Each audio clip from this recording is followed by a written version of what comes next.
General Miller, let me come to you. Can you help me with something here? Anderson Air Force Base, I understand, this is in Guam, of course. Leaders there recently received an official email that prohibited them from using pronouns or descriptors like he, she, youngest, oldest, male, or female. Why is that? I mean, what's going on? Senator Hawley, thank you for that question. Actually, that is, we've been talking a lot about that because it was an email. Standing in a mold-filled military kitchen at Fort Leonard Wood, Senator Josh Hawley turns to General Stitt and General Miller and demands answers.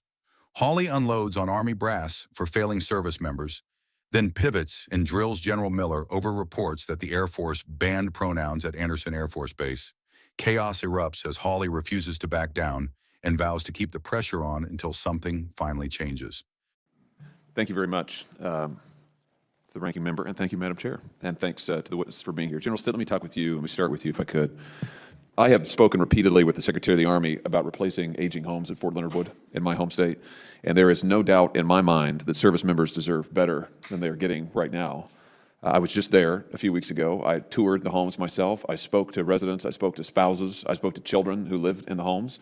These homes need to be replaced. What concerns me is the Army doesn't seem to have a plan to replace this aging housing stock. So let me just ask you this. In your opinion, how does the availability or maybe lack of availability of quality military housing for service members and their families affect recruiting and retention? Senator Hawley, good afternoon. The Army takes the care and quality of life of all of our service members and their families very seriously. So we are making and committed to investing in our housing within not just that, but within our daycare centers, child care, offering opportunities, expanding beyond that for spousal employment, to put kind of a whole package on the table to ensure that our facilities and our care and commitment towards family members is first class. When you say a whole package, when will we be seeing this package? Senator, we continue to work on it, and I can take that question for the record, please. Well, that's fine. I mean, but let me just say again, for the record, I've said this in the full committee, I'll say it again here, that I think we're past the point of continuing to kick this down the road. I mean, this is a problem now. Frankly, at Fort Leonard Wood, it was a problem a decade ago. But listen, I've been there. I mean, I've seen it myself.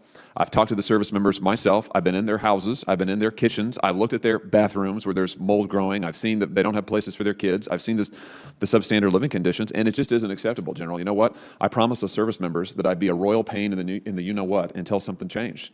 So I'm keeping that commitment, and I'm going to continue it until something changes. And frankly, I've heard this now it's going on 2 years. I've only been in the Senate 3. But I've heard it continuously that, well, we'll get to it, we'll get to it, we'll get to it. Well, at Fort Leonard Wood, we haven't gotten to it. And I bet, if we went around the table here, I bet that the other members of the subcommittee would have the same situation in their state. So I'll give you the question for the record, but I just want to put on notice again, and you can take this back, that I want to see some progress on this, and I want to see it soon. And what I don't want to see are any more commitments from the Army that they're going to spend X number of dollars. This happened last year. We're going to commit X number of dollars to Fort Leonard Wood, and then as it turns out, $0 were spent on housing. I'm still ticked off about that, and I don't want to see it happen again, and I want to see progress made. So that's my piece. I think you understand where I'm coming from. General Miller, let me come to you. Can you help me with something here? Anderson Air Force Base, I understand, this is in Guam, of course. Leaders there recently received an official email that prohibited them from using pronouns or descriptors like he, she, youngest, oldest, male, or female. Why is that? I mean, what's going on?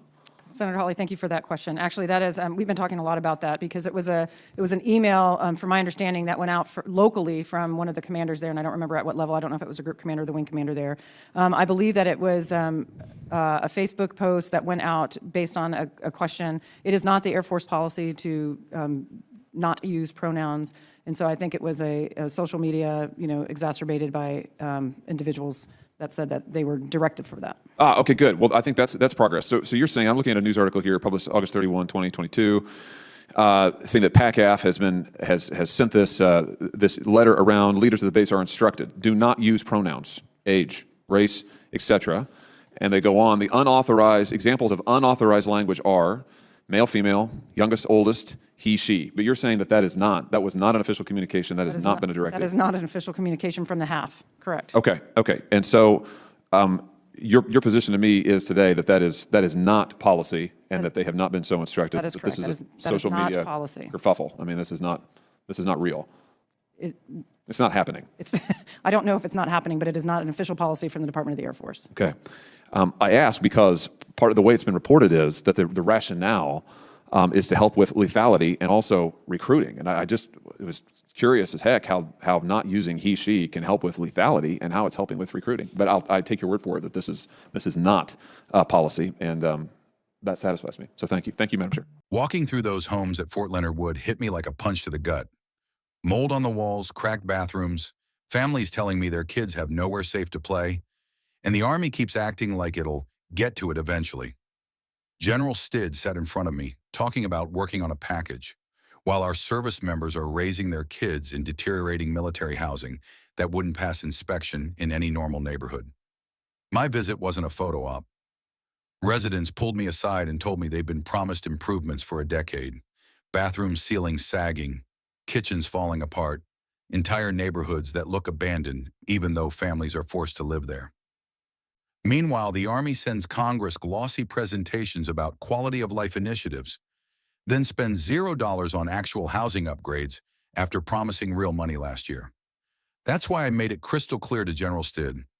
The days of kicking this down the road are over. Progress must happen now, not next year, not in the next budget cycle. Families deserve better today. Service members who serve this country shouldn't have to tuck their kids in at night next to a wall of black mold. Then the hearing turned bizarre when I confronted General Miller about the reports out of Anderson Air Force Base. An email allegedly banning pronouns like he and she, banning male and female, even banning youngest and oldest. Leaders were reportedly told that using these basic descriptors was no longer allowed. The Air Force wasn't just policing speech anymore. It was erasing it. General Miller insisted it wasn't official policy and blamed local communication or a social media misunderstanding. That answer didn't sit right with me. The memo was reported across the country and the justification was supposedly lethality and recruiting.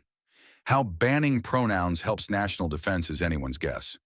But according to General Miller, this wasn't real policy. And I made her say it on the record. The entire exchange revealed exactly what's wrong. Real problems like housing rot are ignored for years, while bizarre ideological fads take priority. Families at Fort Leonard Wood can't eat woke memos. They need safe homes. They need functioning childcare. They need basic respect from the institution they serve. My message to both generals was simple: enough excuses, enough vague promises, enough taking questions for the record.